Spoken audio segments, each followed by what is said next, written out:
I'm Nathan Holinsky. I'm with the University of Minnesota Extension, and today we are going to do a roughly 1 hour webinar talking about goal planning and family communication in terms of the farm transition process. So this is a 4-part webinar series. Each of them will be between 1 hour and an hour and a half, somewhere in there, depending some on the questions and just the discussion that we have. So again, today is goal planning and family communication. Next Wednesday, we'll be focusing on the farm business succession.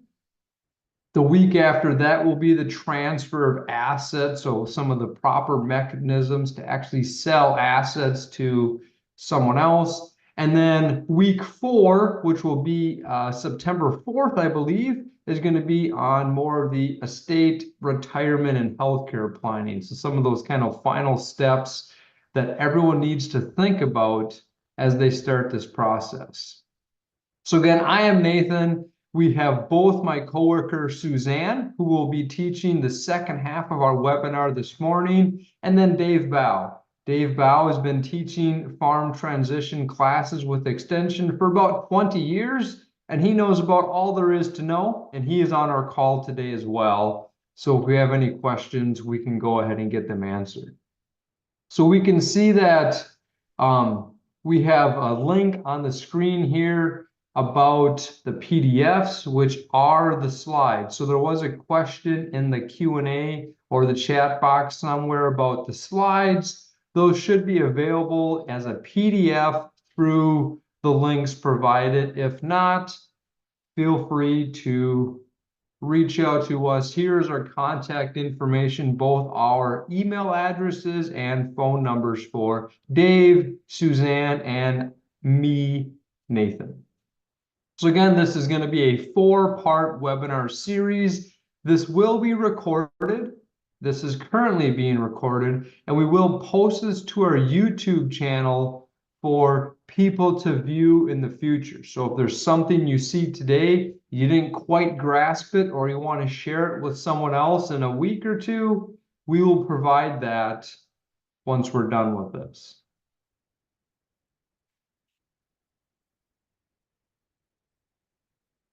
So I'm going to get started.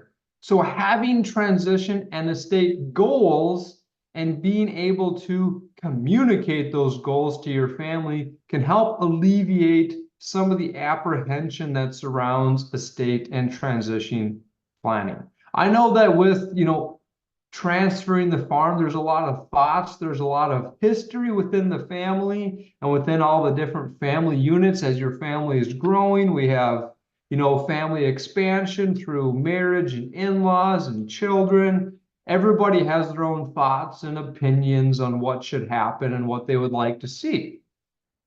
And that can cause stress to the parents or some of the older generation people. And just communication is key. And that's kind of our highlight today, is communicating with the family to help share what you want to see happen. So just bear with us as we explain this. We do want to highlight right away, farms are not all the same. I think everyone knows that or realizes that, but we just want to make that very clear that we're going to go through some examples, and our examples may not 100% work for you, right? So these materials may not all apply directly to you. Maybe our examples seem silly, but for another farm family, they might be pretty darn accurate. So we just want to make clear to everyone, the examples we have are just that. They are examples. They are not set in stone, and we provide some details that you can morph things to fit your personal farm maybe a little bit better. So starting off here, we think it's very important for you to create your farm team. Who is all in the room making the decisions on what happens with your farm, right? The farm is a business. It's more than just, acres or cows or tractors. It's a whole business. So who is all helping you make these farm transition plans? So we have some options here might include your attorney, right? Maybe you've worked with an attorney to set up an LLC or an S corporation. Maybe you work with an accountant every year to help you with record keeping and tax filing. Maybe you want them to be part of your farm planning team. What about your financial planner? We're going to talk about retirement in a few weeks, but who are you working with to help with your retirement plan? They might have some good insight on selling assets or the timing of selling your assets. Also, if you are working with an adult farm management instructor through the Minnesota State System or the University of Minnesota Southwest Farm Business Management Group. What about your banker? Maybe you regularly take out an operating loan and you work with the banker on a regular basis. Maybe they should be a part of your estate or farm transfer management team. Maybe your bankers work with other farms and they've said they've used this one approach that worked really well for your neighbor or someone else in your community. What about insurance agents, right? We all have, you know, homeowners insurance or farm building insurance, some umbrella policy. Maybe it's your crop insurance agent, someone who you're close with, who understands your farm business, and maybe they have key insight or some new ideas that you can use on your farm to better your business.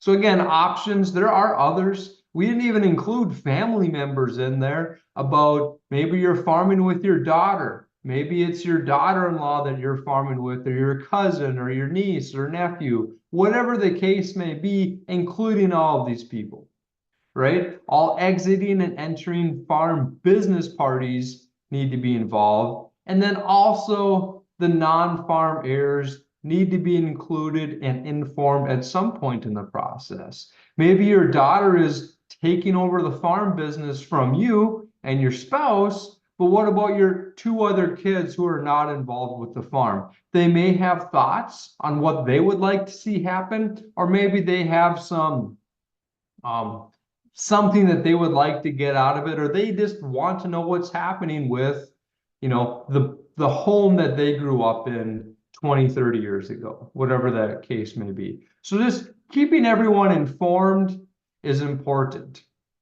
Then also it's important to find estate and transition attorneys. Not every attorney in the state of Minnesota understands agriculture or understands the farm transition process, even if they do understand agriculture.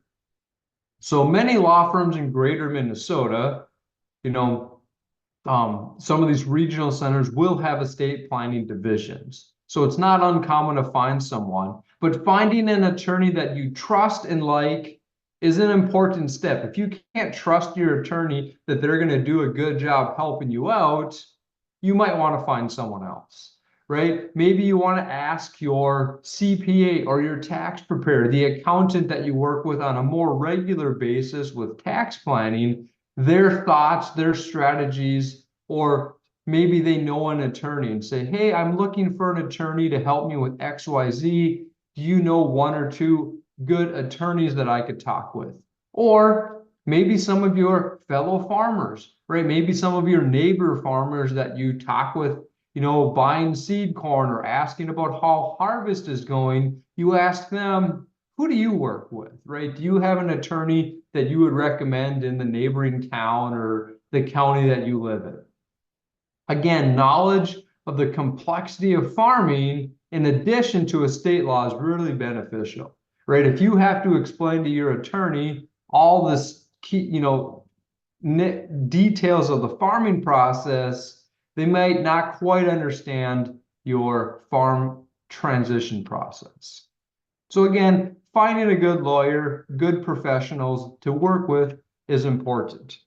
We do want to highlight, be a good consumer of legal and financial advice.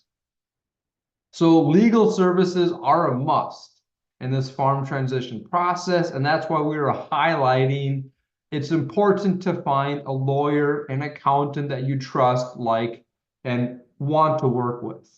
Careful tax planning with a skilled tax professional can help avoid a lot of mistakes. And sometimes these mistakes can be very, very expensive. We're not going to get in the details today on that, but over the next few weeks, we will have some more examples on what that all will include. So we'll get started. Again, that was just kind of our 10-minute overview, introducing you about our next 4-week agenda, and also just be a good consumer of, these legal advices. We want to highlight, I am not a lawyer. I am not an accountant. Suzanne is not a lawyer. Suzanne is not an accountant. Same with Dave.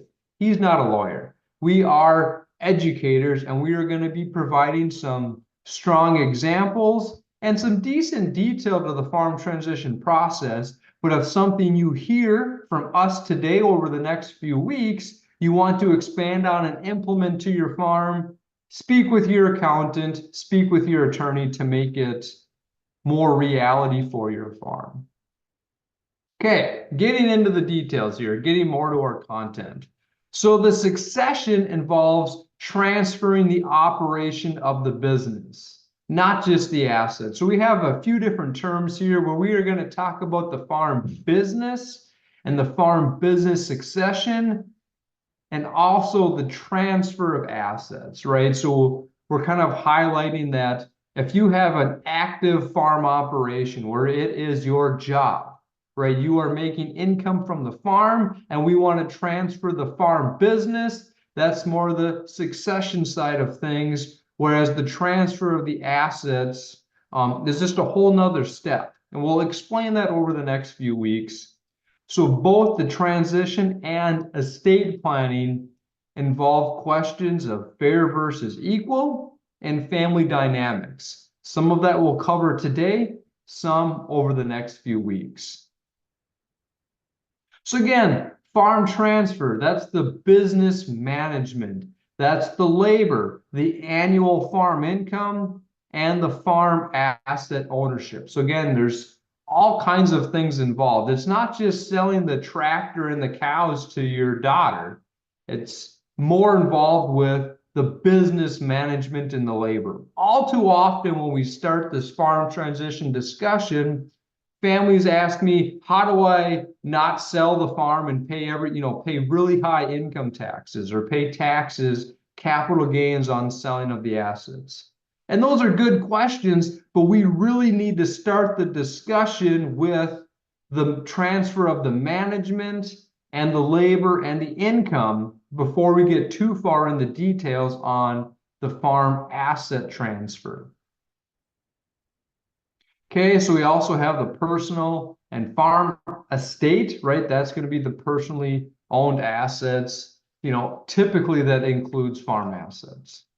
So who gets to make these decisions, right? Who makes the final goals on this farm transition process?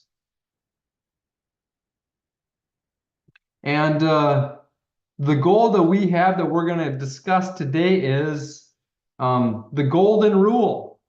And the golden rule in some circles of life is, treat others fairly, treat others as you want to be treated. But in our example of the farm transition, the golden rule is who owns the gold gets to make the decisions. So in the farm world here, the farm owner, so typically the older generation owns most of the assets. They get to make the decision on how they want to divide those assets, how they want to sell those assets, and not the incoming generation, or in general terms, whoever's going to be getting those assets, right? It's not fair for mom and dad to have their children make the decisions of what's going to happen to their stuff when the kids don't own it. They may at one day own it, or they would like to own it, but currently they don't own it. Who owns the assets gets to decide how to divide them up or what to do with those assets. If they want to sell them to their children, if they want to sell them to somebody else, if you own the asset, it is your decision to make. And we just want to highlight that We've heard all kinds of stories about how, maybe the son or daughter wants to make the decisions for them when really it's not their decision to make if they don't own the assets. Okay, so again, generation one, likely the parents or grandparents, the older generation, typically they have the goal, right? They own the assets. And we want to highlight here, with great power comes great responsibility. Maybe it's overwhelming for you to make all of these decisions.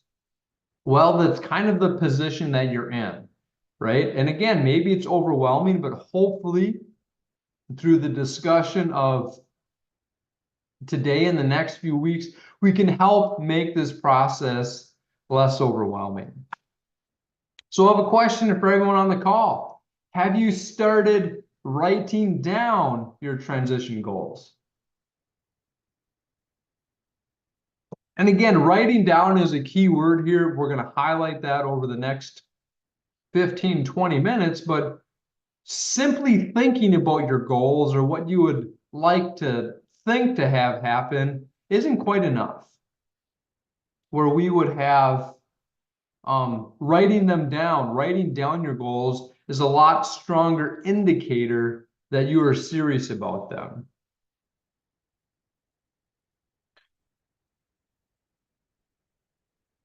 So I just want to highlight that.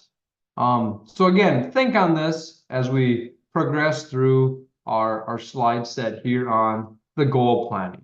So again, we're going to get into the details here on goal planning, and Suzanne's going to discuss our family communication and some of the things that go into that. So some common goals. So common goals in the farm transition process are reduce taxes, right? We don't want to pay really high income tax. We don't want to give the whole farm away to Uncle Sam. Protect assets from blank. Maybe it's we want to protect assets from the nursing home. We don't want, the farm, we don't want dad to go into a nursing home and then the nursing home comes and enforces the sale of the farm. Maybe we want to protect assets from crazy cousin Jim, right? Maybe we don't trust Jim and he thinks he has a stake in the farm, and we want to make sure he doesn't get to make a decision. What about ensuring that the farm continues into the next generation, right? Where we want the farm to continue. We want to make sure the farm doesn't end today. We also want to make sure we have some retirement income. And then avoid family discord, right? We've all heard horror stories where after the farm transition was completed or during the process, the family did not get along, right? Brother and sister didn't agree on how the farm was divided or sold or split up, and they weren't happy with each other. 5 years down the road, they still don't talk to each other. A common goal is to avoid that, and also being happy. These are all really good goals, right? We can all see the value in wanting to see these goals. But my point today is we need these goals to be more specific. And we'll highlight that over the next few slides here. But we want to put some more detail in here about, reducing tax implications. How do we do that? Right? Some of the goals and working within our accountant are going to make this reality, but simply having these short goals in terms of lack of detail aren't enough. And we'll explain. Be happy. Is this a good goal? I encourage everybody, I want everybody to be happy, but I'm going to say that being happy is not a good goal because it's not clear enough on what that means, right? What makes Suzanne happy and what makes me happy are two different things. So simply say, I want to be happy in retirement. Okay, that doesn't tell me much, right? Does that mean I want to travel the world and go to every single country? Does that mean I want to have $100 in the bank at all times and I want to stay home, right? What does being happy mean? And that's why being happy is tough to accomplish because we don't know what that means for every person involved. And that's why we have these SMART goals. And we've probably heard of some of these SMART goal acronyms over the course of time where it's, means something. The S stands for specific, right? We need to have specific goals. Being happy, not specific. Measurable. How do you measure if you are happy today? Right? Are you like a 9 out of 10 on a happiness scale? We need to have some measurable components, and that's where we like to see some numbers, right? Maybe our measurement goal is I want, $20,000 in our bank account at all times, whatever that number is, or I want to sell assets of $500,000 today or this year to fund my retirement into the future. But having a measurement component is important, attainable. We want to have goals that are realistic. If we want to say, I want to be a billionaire when I retire, and we plan on retiring in the next 5 years, and we are nowhere close to being a billionaire, it might not be attainable, right? Everybody loves the idea of being rich, but what does being rich mean? We want to have goals that are realistic. Again, I want to sell, 3 tractors in the next 5 years to my daughter. Okay, and then having a price component with that might be more attainable than simply saying, I want to be rich. And then relevant. We want to make sure that the goals that we're working on are also relevant and don't contradict with each other. If we have a goal of traveling the world when we retire, but another goal that says, I want to see my grandchildren every single day, those kind of conflict with each other. So we want to make sure that these goals are relevant to our family and farm transition process. So again, think about all the goals that we're writing down, and then time-based. This is important because if we simply want to say, I want to sell the farm to my daughter, well, when?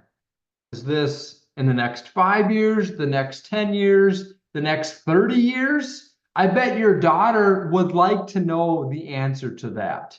So having that time component is quite important. And again, we'll highlight that as we go through some example goals.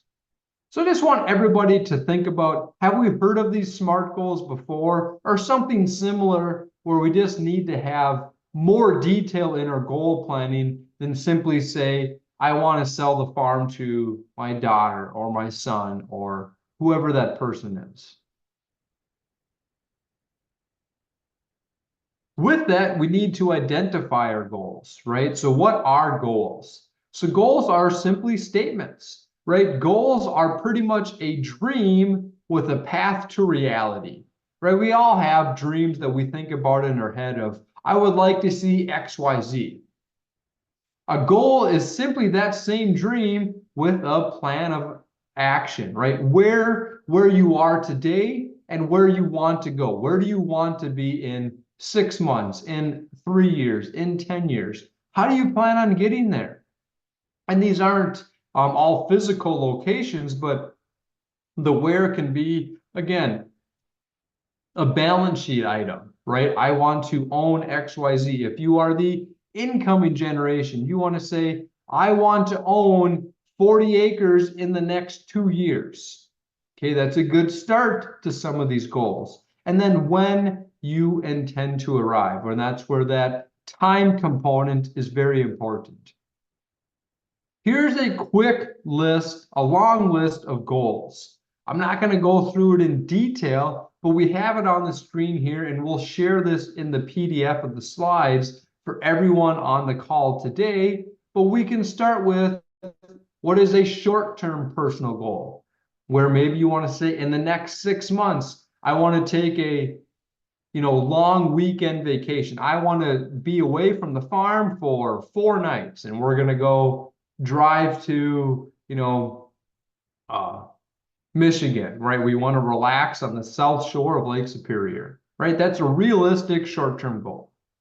A long-term personal goal, where maybe we are going to say, you know what, in the next, 5 to 10 years, my wife and I want to have 3 kids, we want to start planning XYZ. So again, a longer term approach where it's 5 to 10 years from now, not in the next year. And then number 3 and 4 are more on the business side, right? For the farm. And the next short term, right? It's easy to write short-term farm goals because we can say, you know what, we want to start harvest in the next month or 2, right? Come the end of September, we want to start combining corn. Or maybe we want to look at our long-term goals here and we want to say, I want to, again, own the farm, right? Maybe the farmstead is 160 acres. I want to own that from my parents in the next 5 years or start purchasing that. Miscellaneous goal, right? What's something not farm related that you want to get accomplished?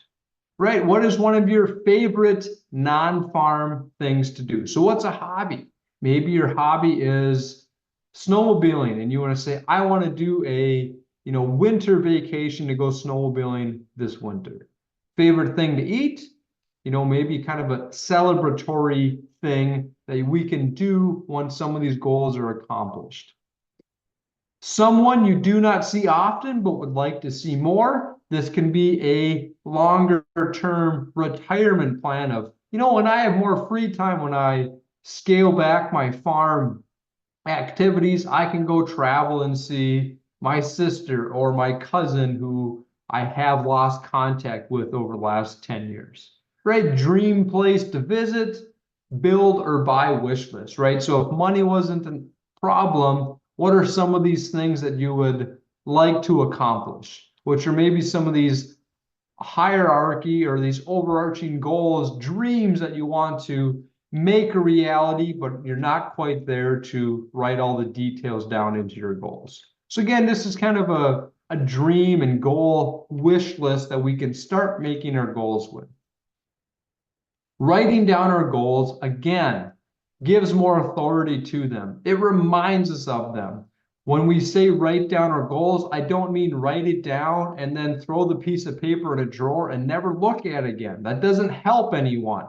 I want people to write down these goals and review them on a regular basis, right? It also clarifies them for everyone. If you have a goal that you want to buy the farm from your parents and your parents don't even know that, they're not going to work with you on that. We need to share our goals with others so that they can help us get those accomplished, right? If you tell your parents, I want to buy the farm in the next, 5 to 6 years, they can start making that part of their goals as well. Like, all right, we need to start thinking about retirement and our next steps as we work on selling the farm. Provides a written record. I want people to write down their goals and put on a timestamp, say on August 14th, I wrote this down. This was a reality the middle of August.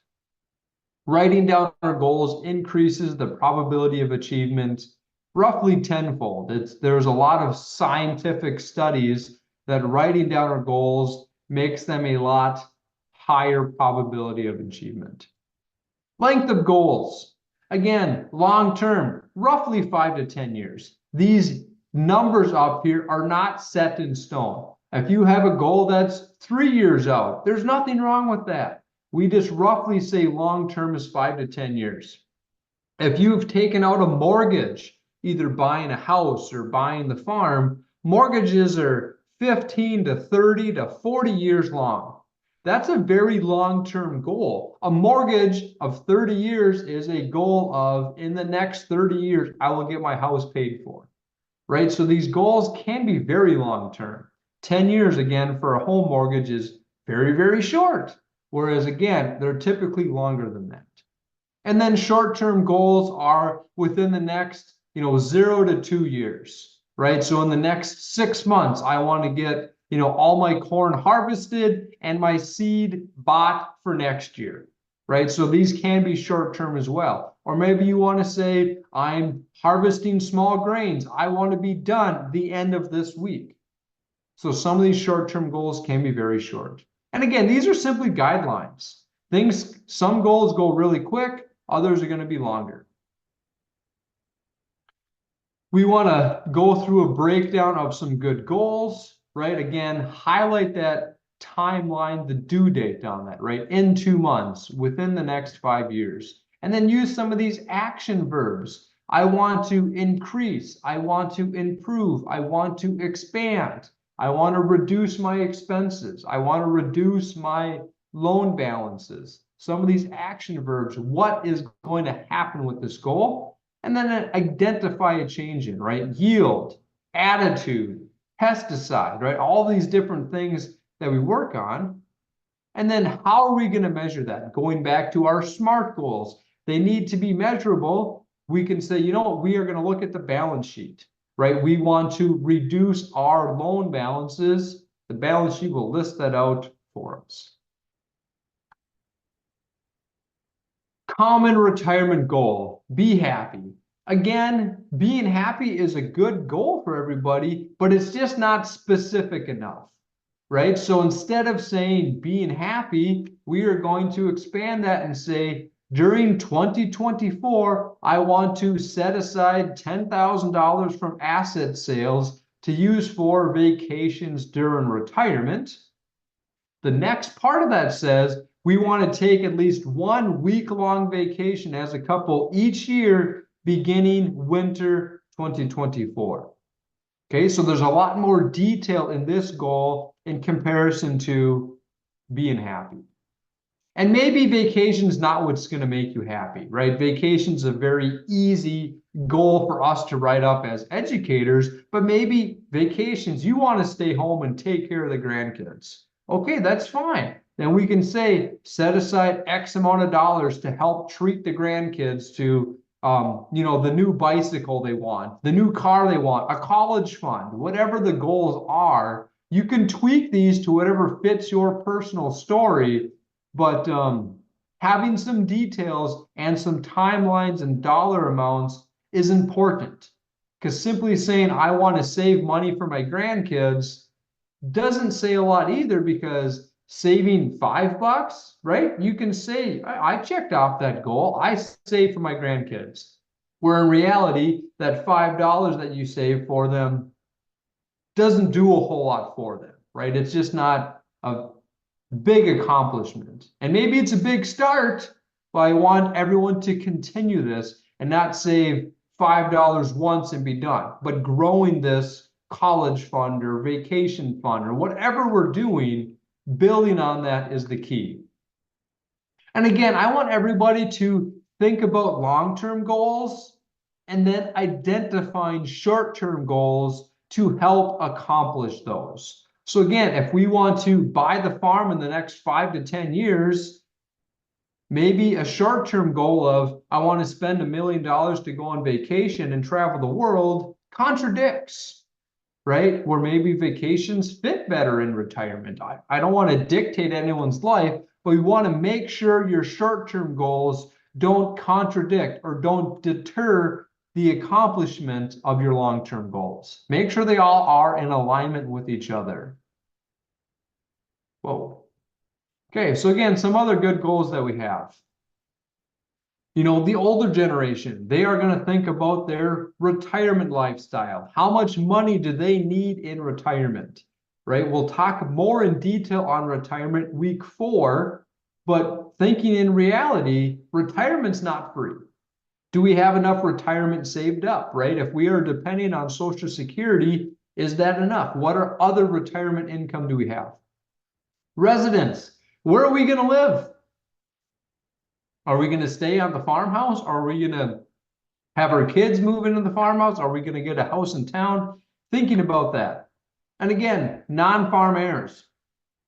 That golden rule highlighting whoever owns the assets gets to make the decision on what to do with those things, right? It is your stuff. You decide what happens with it.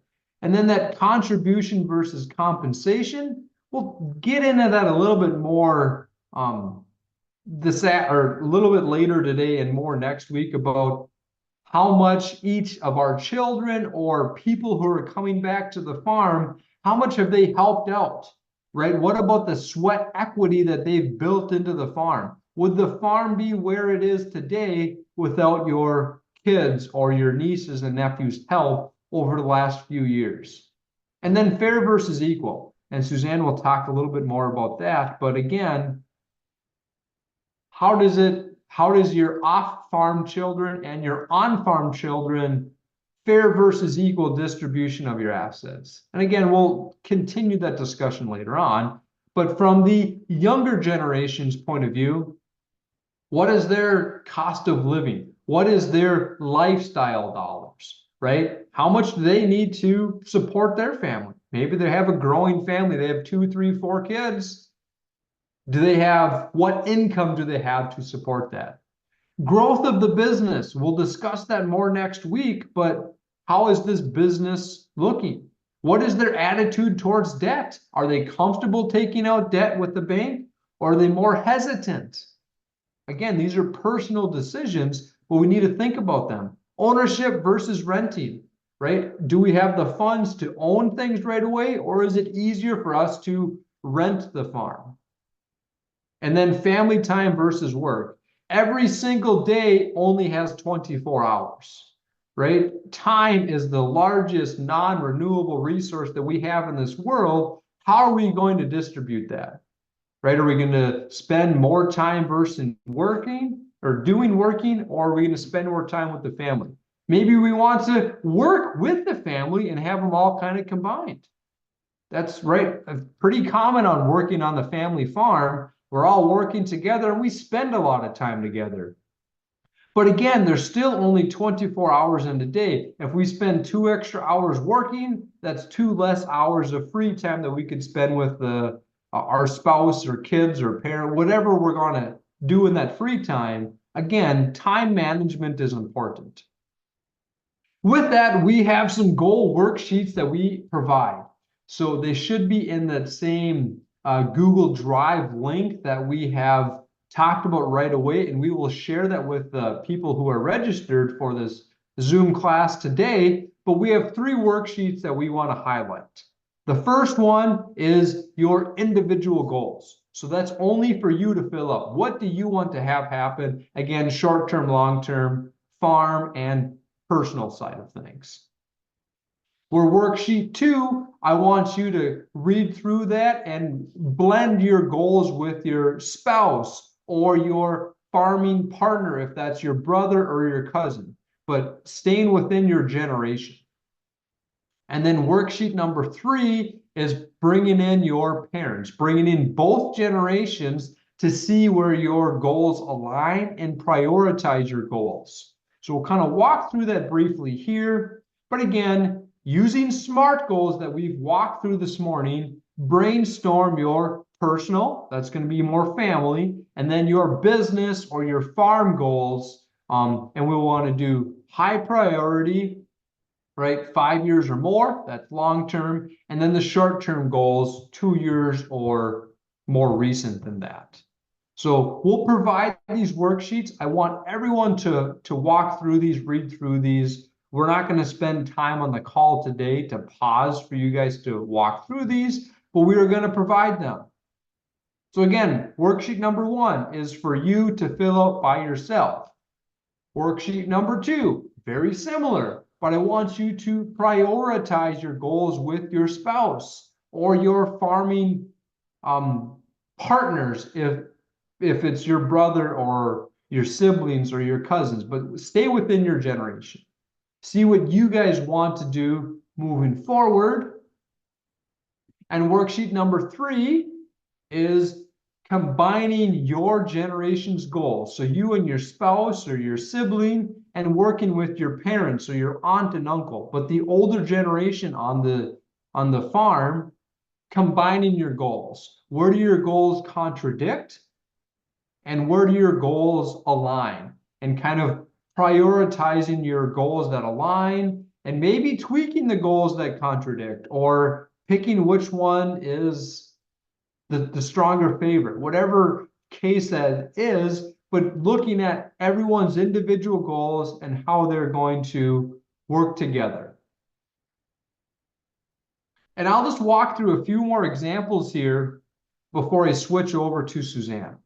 So again, examples here, the retiring generation, maybe they're going to buy a house in town by the first of the year. So in the next 4 months, they're going to buy a new house using revenue from selling assets to the incoming generation, right? And it even says intermediate assets. So that's going to be like tractors or cows or some of those other breeding livestock.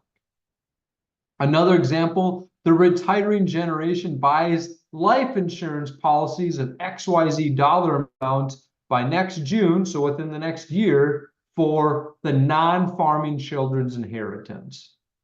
Okay, and again, maybe you don't like life insurance. We're not life insurance salesmen. I get no commission on anything. So we just want to provide examples and thought processes that we know have worked for other farm families.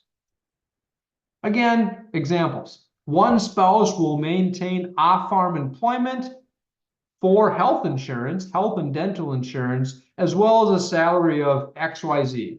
Maybe $50,000, $40,000, $80,000, whatever works for you guys, whatever is appropriate in your situation. And we have, for the next 2 years, they're going to maintain that job. Maybe it's going to be the next 5 years, next 20 years, whatever works for you. We just want to highlight some of this detail that we want you to think about in your goal planning exercises.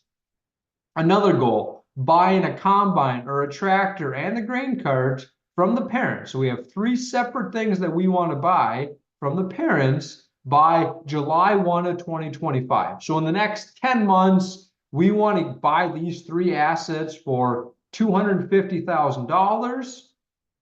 And we will get an appraisal done by the local equipment dealer, and we will walk or talk with FSA on a loan.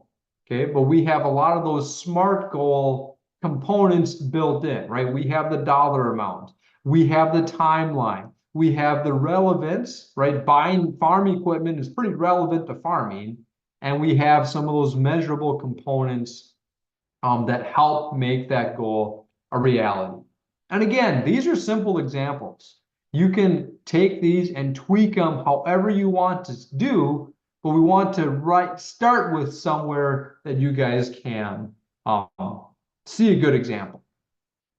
And again, coordinating these transfer goals with the state goals. So again, successful plans carefully consider both the transfer and estate planning to make sure that both that they work with all family members. So just don't think one-sided, right? Think about the whole group or what is best for the farm business as well as the family.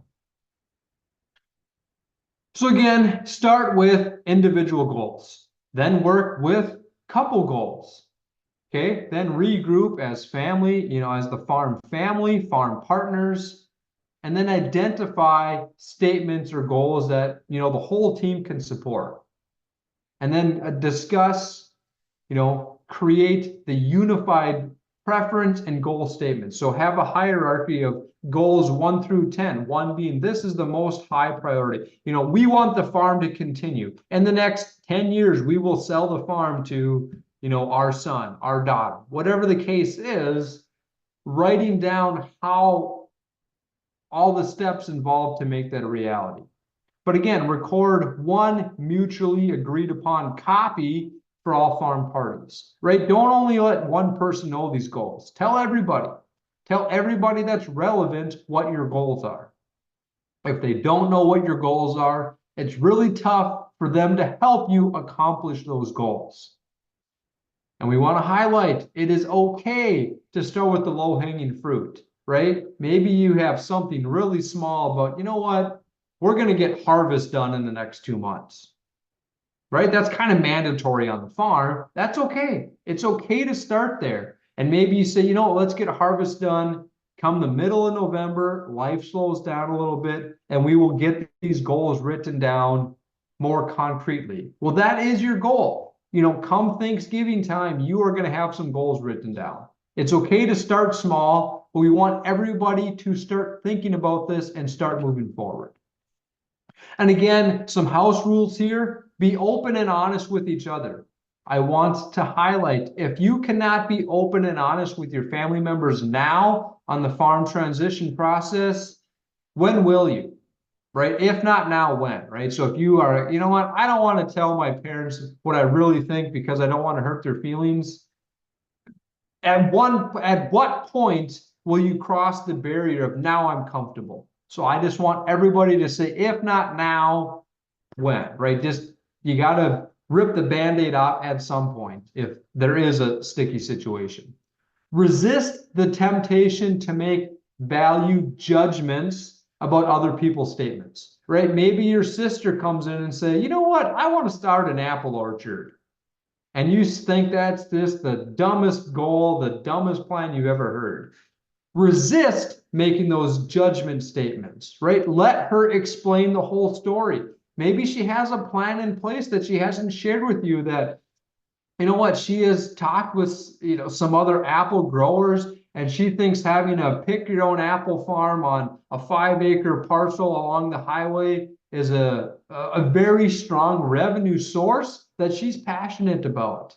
Let her finish explaining where she's coming from and resist judgments and saying that's stupid, because that does not help anyone's situation. That doesn't help anything by throwing out these negative judgment statements. Refrain from reaction until the other person has fully expressed his or her ideas and their point of view. Let them explain the full story before you, cut them off, jump in and say that's dumb. Let them explain fully where they're coming from.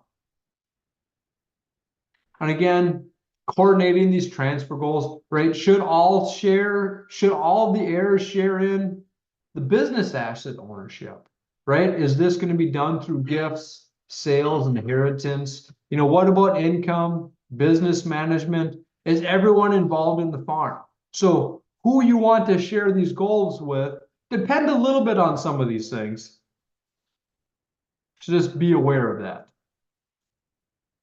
And kind of a couple final notes here. Silence is acceptance.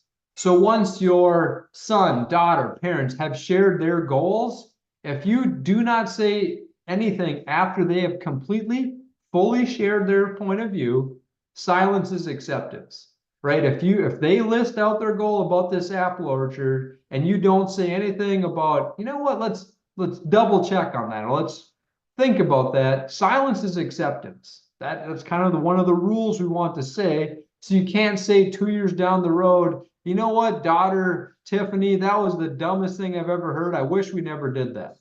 But highlighting that silence is acceptance and you approve of what they want to do. And again, keeping holidays happy. It's always a little bit, you know your family better than I do. The point of this slide is saying, not always is Christmas the best time to break the family drama out about, I want to divide the farm up XYZ. Typically these, Thanksgiving, Christmas, Easter, some of these strong family holidays, we want to make sure we keep happy moments. So be careful when you share your farm goals, and especially if there's any negative results, just be cautious. That's all we want to say. Sometimes Christmas is the best time to share your goals because that's when everybody is together, and it's a lot easier when everyone's in the same room versus, sharing it piecemeal with the different family members. Meeting around the kitchen table, especially during a meal or worse yet, a holiday, is not always ideal. Okay, so again, you know your family better than I do. If that's the best time, that works for you. Okay, so again, I just want everyone to think about, are these steps, ideas, can they help you write down your goals? The point of my half-hour discussion here is having everybody write down goals. Was this helpful? Okay, so can you take a moment right now to write down a goal? Again, we're not going to pause this webinar, but please, when we're done with this webinar, write down some goals. And again, we had these goal worksheets where number 1 was individual. Number 2 was that generational or partner goals where you combine them. And then goal worksheet number 3 is the family as a whole. Write down some due dates, write your individual goals. I want to get those done by the end of August. You got 2 weeks. goal worksheet number 3, we can do that sometime in the month of September. And goal worksheet number 3, we need to have that completed by November 15th. But having some of those due dates is important. And with that, that wraps up my section. And Suzanne has about 20 slides that she's going to go over on family communication. And I am going to stop sharing my screen so Suzanne can get hers up. And she'll finish us off here with another 20, 30 minutes of discussion. Great. Thank you, Nathan. That was really good. I learned a lot, and I hope that everyone else did too. I also want to say, while I'm presenting, will you take a look at the Q&A? There are some questions that came in, and maybe we can address them today, but some of the topics I think we're going to address as the webinars go on. So if you'll do that, that would be great. Okay, so yes, family communication is really important. And, Nathan talked a little bit about ways to communicate to avoid sticky situations or to try to smooth out sticky situations. So I'm going to dive a little bit into that more, but I want to just say, if you think about the history of farming and you think about in the past, a lot of times farm families had quite a few kids. And in those days, the kids were considered assets a lot of times at 5 years old. Kids had chores and they were helping at the farm. And as they grew, they were vital members. Today we might be communicating not just with your family, but also with hired people that are coming to the farm, maybe service people, vendors. There's all kinds of communication here. We're today talking mostly about goals and that farm transition process, yet a lot of this applies to how we communicate in general on the farm with all of those situations. So as we go on, here we go. Family communications, like Nathan said, if you don't write your goals, we can't speak it to each other. So I just can't impress upon you enough that writing your goals is important. And whether you are like a spreadsheet person and you want to record it in a spreadsheet so that you can someday say, we accomplished that goal and what the date is, that gives you a nice history over time to look back and say, look at all the things that we've done. You can also do that just with a folder with some papers in it, or you could do that with a journal or a notebook. So there's many ways to write down your goals, but we really believe that if you write your goals, there's a better chance that they will happen. And communication is a part of that, talking to others in your family about what's happening and what you want to have happen is important. So, one of the best things about being in a family-owned business is that you get to work with your family, but that's also sometimes the hardest thing. You are living together. A lot of times you're working together on a daily basis, and that can really put some stress. So if you have the two circles, you have a business and you have a family, that intersection is where a lot of really great stuff happens, but it also can be where a lot of maybe conflict or just some hard feelings can happen. So some of the things that we're going to talk about here can help you think about how you communicate and avoid some of those sticky situations. So one of the things that affect how we talk to each other is that we all are born in different generations. A lot of times, with a business that involves family, also when you have people that are working on the farm that are not family, you will have different generations. And this is a traditional breakdown of the different generations that are working in today's workplace. We have the traditionalists that are born 1925 to 1945. We have the baby boomers that come after them, Generation X, born 1965 to 1980. And then we have the millennials, and you can see the Generation Z. And in many cases, in a farm, we will have the variety of generations working on the farm. So just being able to be aware of the differences in beliefs and the differences in work ethic and interests of these different generations are really important. We know that traditionalists value loyalty and hard work ethic.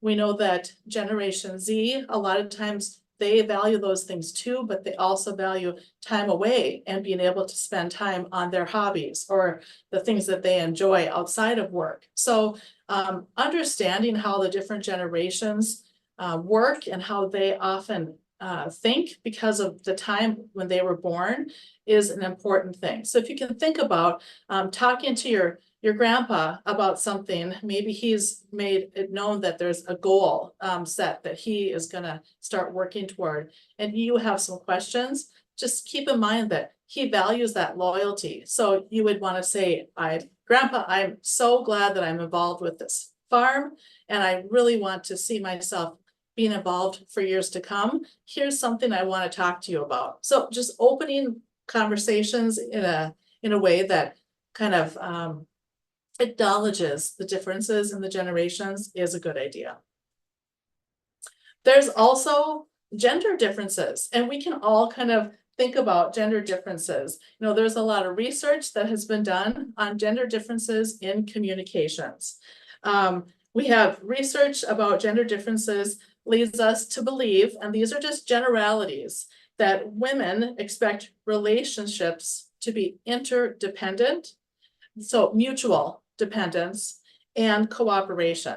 So women oftentimes are coming at a conversation through that lens, thinking about emphasizing the similarities of people and of themselves and with others, or trying to make decisions that make everyone happy. So that might be a generality that you could think about when you think about a woman. In contrast, research has shown that there are some generalities about typical male relationships and how they expect to be a little bit more independent, and they are able to focus on competition and get things done.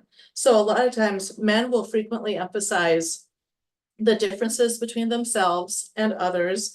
They often will make decisions based on their personal needs or desires, and men are often task-oriented, and they get things done. So they are going to work on something till it gets done.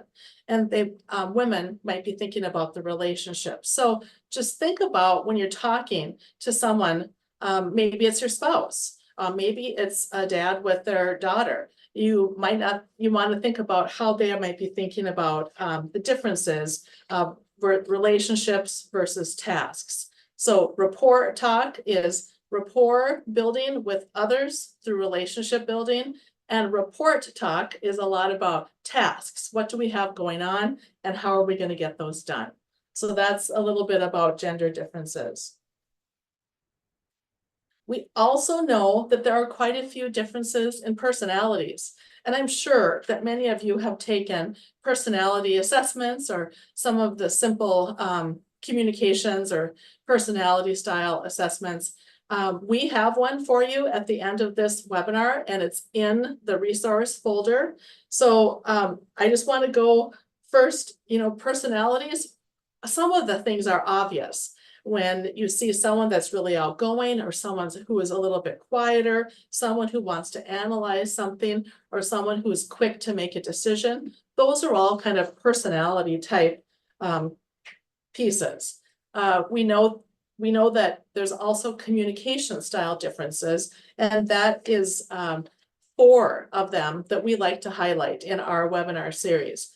We know that there are the process-oriented, action-oriented, idea-oriented, and people-oriented. And these are the sections that our communication and personality assessment focuses on. So I kind of want to go through those a little bit before we move to the next slide.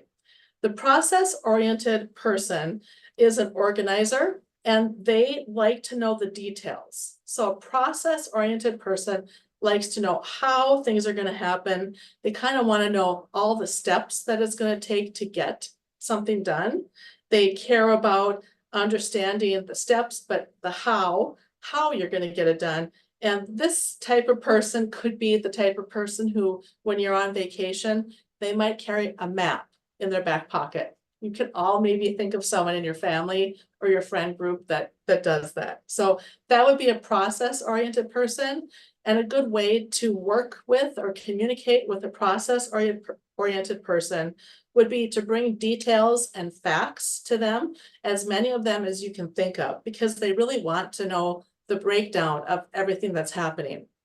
Let's say a grain bin has been backed into by a tractor and some grain is spilling out. You have to decide what to do there. All the options that you can think of for a process-oriented person would be a really great thing to bring to them. We have action-oriented people. Action-oriented people are, on the other hand, they like to keep things short and sweet.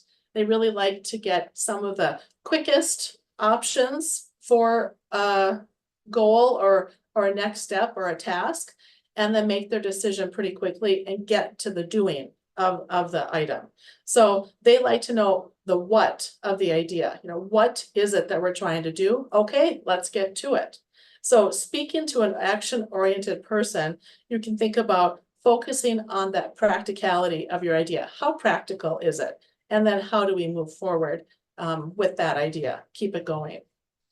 The third grouping are idea-oriented people. Idea-oriented people are curious people. They're curious-minded. They want to understand the why of something, of an idea or of a concept. So they want to know why something is happening. They like to understand how it connects to the bigger picture. And they also are constantly thinking about grand schemes or big ideas or possibilities. So you can probably identify someone in your family or your neighbors or people in your community that are like that. We call them a lot of times visionaries. So speaking with a person who is an idea-oriented person is bringing them concepts of ideas and helping them by explaining the topic and how each of those ideas would get to your ultimate goal. Make sure to help them understand the potential value of that idea and moving them to action. They a lot of times would like to think about the ideas longer. So that's the thing. Can't always push them, but you also can help guide them into a decision. So the last group is people-oriented folks, and people-oriented folks think about decisions or communication and how they're going to affect other people.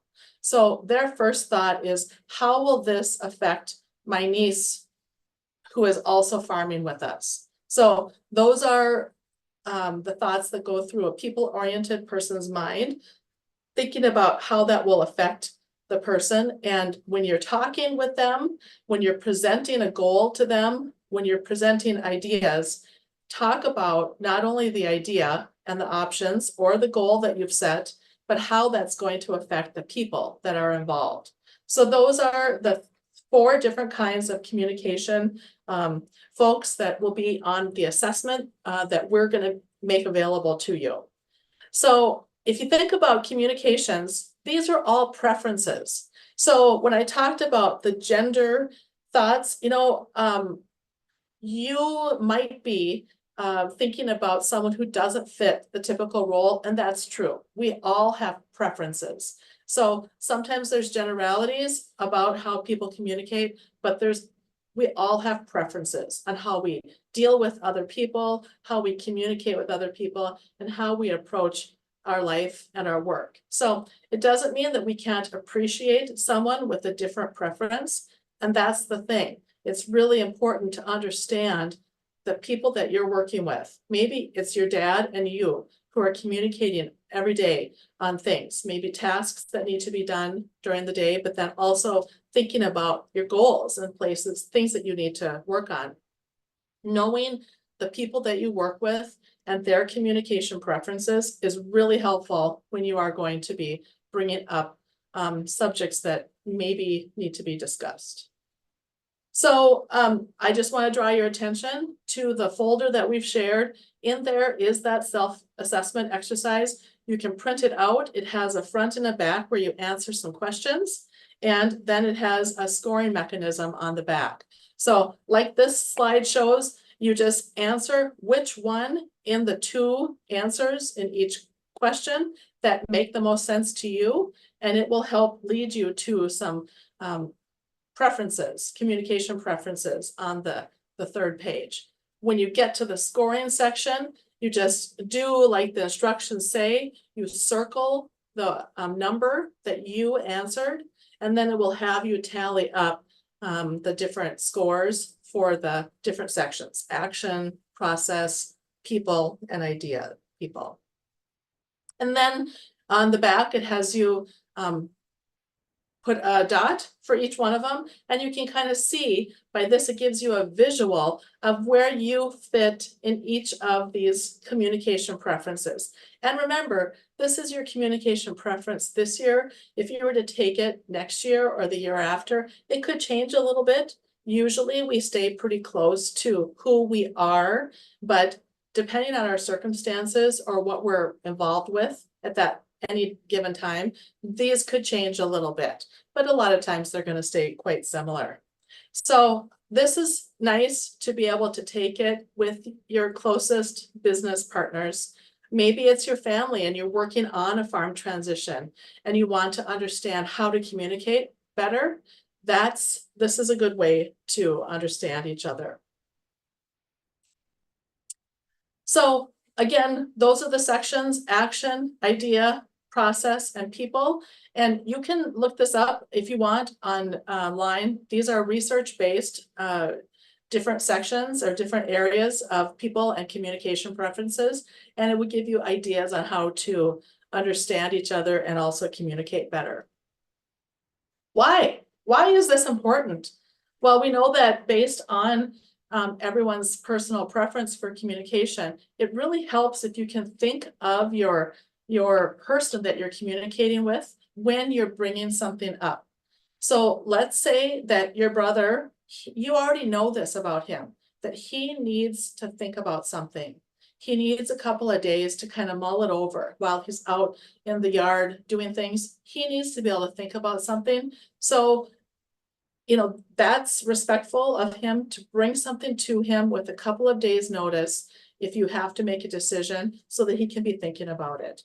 Same thing, you know, with an idea person. If you have someone that's big ideas, let them think about their ideas and then come back to them a couple of days later and say, so what are you thinking now? How could we move forward? So thinking about a person and how they communicate and how they receive information is a really great way to be able to minimize disagreements and sticky spots, as Nathan put it.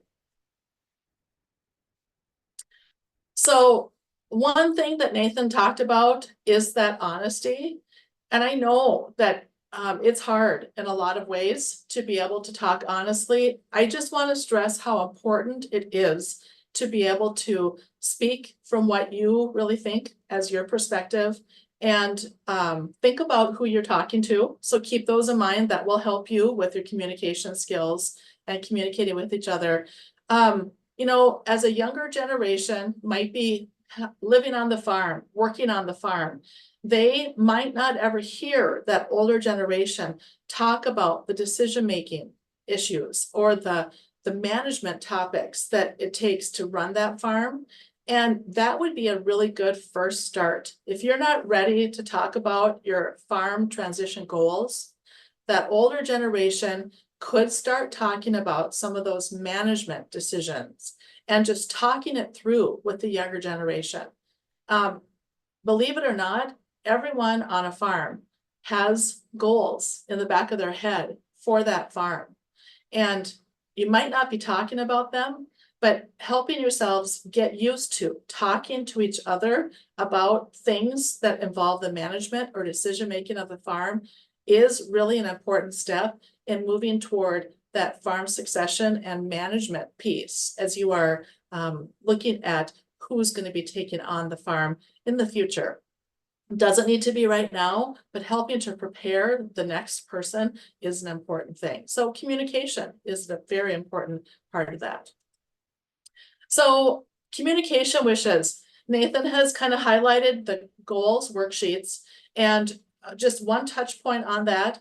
The goals worksheets are set up so that you have goals that you yourself fill out, put those down in writing, then communicate that with your closest farm operator. It's a spouse, maybe it's a daughter and a dad farming together, okay, they should be the ones then that would talk about those goals and then bring some goals together onto a combined sheet.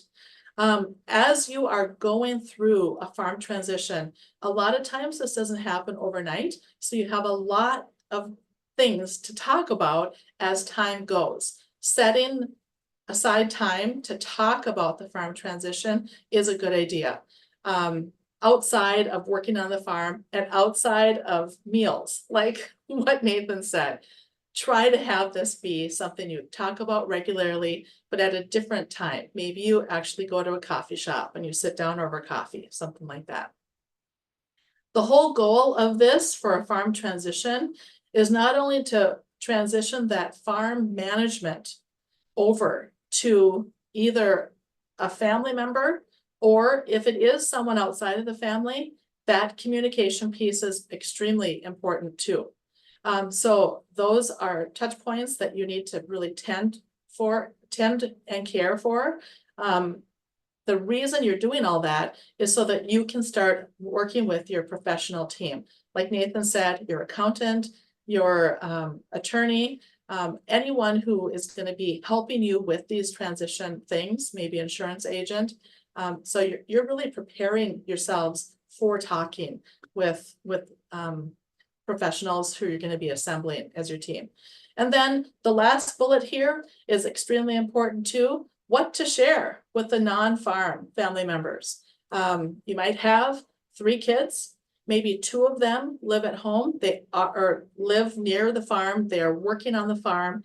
They're actively involved with the farming. They're part of that management of the farm. You maybe have a 3rd child who lives elsewhere. That 3rd child does not need to know the financials per se. They don't need to see the checkbook. They maybe need to be involved with more key and pointed communication pieces. Like we're planning to work with Joey and Susie to transition farm management with them. We're going to work with you separately so that you have an inheritance too, but just want you to know that we're going to be working with them. They're buying some of the equipment. Like Nathan said, they're buying some cows. Helping them to understand what's happening would be the goal there. They don't need to be involved in the day-to-day efforts and the day-to-day communication.